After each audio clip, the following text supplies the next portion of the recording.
नमस्कार दर्शक बंधु आज किसी गुरुत्वपूर्ण खबर चैनल नुआ थे चैनल टी सब्सक्राइब करेंगे लाइक करेंगे देरी नक आज गुरुत्वपूर्ण खबर पर नजर पकाइबा।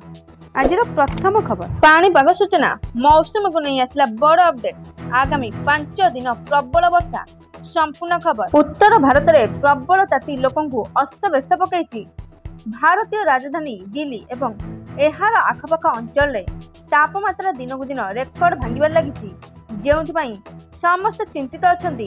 अन्य पक्षरे प्रबल वर्षा होइतिबा बेले केरल दे मौसुमी भारत में प्रवेश करछि। सूचना अनुसार बिहार झारखंड और पश्चिम बंगर गंगा समतल अंचल आसंता 5 दिन पई वर्षा हेबार चेतावनी दिया जाइछि।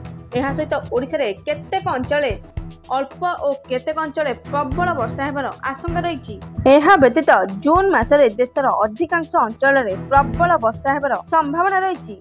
लगातार वर्षा हेतु केरल उपकूलवर्ती अंचल रहुथिबा लोक माने उत्तापरू आराम पाइछन्ति। एहा सहित मौसुमी वर्तमान अधिक बेगरे आगकू बढ़ियो बोली आशा कराउछि। एही समय भारतीय पाणीपाग विभाग आईएमडी देशर अनेक अंचल वर्षा हेबार चेतावनी दैछन्ति। तेबे एहार भितरे आश्वस्तिकर खबर आछि कि खूब शीघ्र ओडिसा रे छुईब मौसुमी जहाँकि सूचना मिली। परवर्ती सूचना कृषकों खुशी खबर संपूर्ण खबर तेलंगाना रे निर्वाचन पूर्व दिया प्रतिश्रुति कांग्रेस धीरे धीरे पूरण करुवा देखा मिली।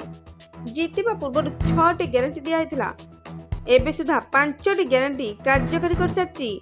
एहीपरि कांग्रेस सरकार राज्य रे जन कल्याण को गुरुत्व देउछन्ति। से एहा कहिसन्ति जे जदि 2 जन किंबा 3टी अकाउंट जरिए समान व्यक्ति द्वारा 2 लाख टंका पर्यंत ऋण मिलिब तेबे सब किछि छाड़ करा परिवार केवल जणे व्यक्ति को ऋण छाड़ दिया जिवो। द्वितीयतः सेही सुना प्रतिश्रुति देई ऋण नैथिबा सेही कृषक ऋण छाड़ करने को सरकार कार्य करछन्ति।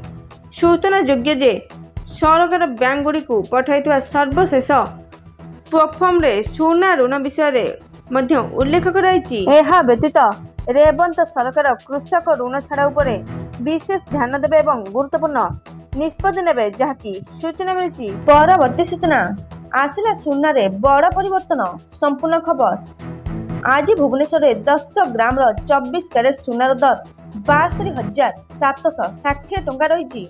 सेहीपरि 22 कैरेट सुनार मूल्य 10 ग्राम पिछा 66,700 टंका रही।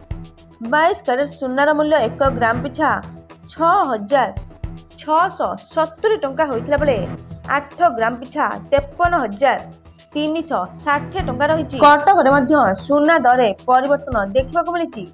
22 कैरेट सुनार मूल्य ग्राम पिछा 6,670 टंका होइतिला बेले 8 ग्राम पिछा 53,360 टंका रही।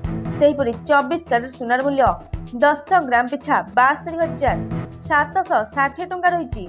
तेबे गतकाली अपेक्षा ट्विन सिटी सुना दर ह्रास घटी।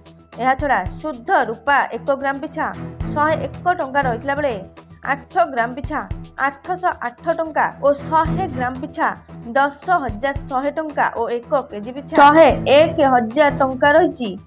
जदि आपण सुना शुद्धता जांच करबा चाहछन तेबे आपण BISKR ऐप रे जांच करि परिबे जहाँकि सूचना मिली। एथिले आज किछि गुरुत्वपूर्ण खबर। Thank you all.